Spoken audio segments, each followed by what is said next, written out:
एक छोटी सी लड़की थी, नाम था छुटकी। उसके पापा साइकिल पर गांव-गांव घूमकर छोटा मोटा सामान बेचा करते थे। लेकिन एक दिन पापा साइकिल चलाकर घर आ रहे थे, तभी रास्ते में एक तेज गाड़ी ने टक्कर मार दी और उस दिन के बाद पापा कभी वापस घर नहीं आए। तब से घर में सिर्फ भयानक खामोशी रह गई।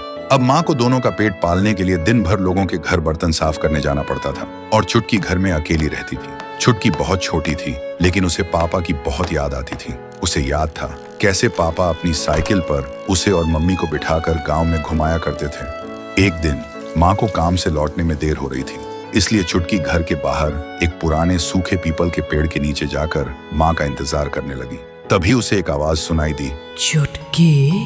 छुटकी डर गई और इधर उधर देखने लगी, लेकिन फिर से आवाज आती है, छुटकी, मैं यहाँ हूँ। फिर छुटकी डरते हुए पेड़ के पीछे जाती है और उसने देखा पेड़ के तने में एक सुरंग बनी है। तभी उस सुरंग से एक और आवाज आती है, मैं तेरा पापा हूँ। छुटकी की सांसें रुक जाती हैं। वह रोती हुई बोलती है, पापा आप कहाँ चले गए थे? सुरंग से आवाज आती है, मैं यही हूँ, बस तू मुझे देख नहीं सकती, लेकिन अगर तू अंदर आ जाए तो हम हमेशा साथ रह सकते हैं। छुटकी की आंखों में आंसू आ जाते हैं। फिर वह पेड़ के सुरंग के अंदर देखने की कोशिश करती है। अंदर घुप अंधेरा था। तभी अचानक उस अंधेरे में दो लाल आंखें चमकी, लेकिन इससे पहले कि छुटकी कुछ समझ पाती, अगले ही पल पेड़ छुटकी को अपने अंदर खींच लिया और पेड़ के अंदर से एक खौफनाक हंसी गूंज उठी।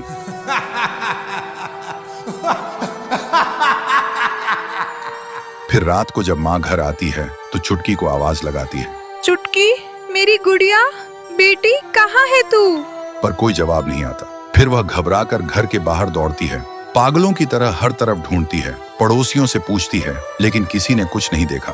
और फिर ढूंढते ढूंढते उसी सूखे पीपल के पेड़ के पास पहुंच जाती है। तभी उनकी नजर पेड़ के नीचे छुटकी की एक छोटी सी चप्पल पर पड़ती है। देखते ही माँ का दिल जोर से धड़कने लगता है। फिर उसने देखा पेड़ की छाल पर खून से लिखा था, पापा के पास जा रही हूँ। देखते ही माँ सन्न रह जाती है और वहीं गिर के दहाड़ मार मार कर रोने लगती है। लेकिन ट्विस्ट ये था, उस पेड़ के अंदर छुटकी के पापा नहीं थे। वहां एक पुरानी भूखी रूह रहती थी, जो सदियों से अकेली और दुखी बच्चियों को उनके अपनों की आवाज बनकर बुलाती थी और फिर उन्हें पेड़ के अंदर खींच लेती थी।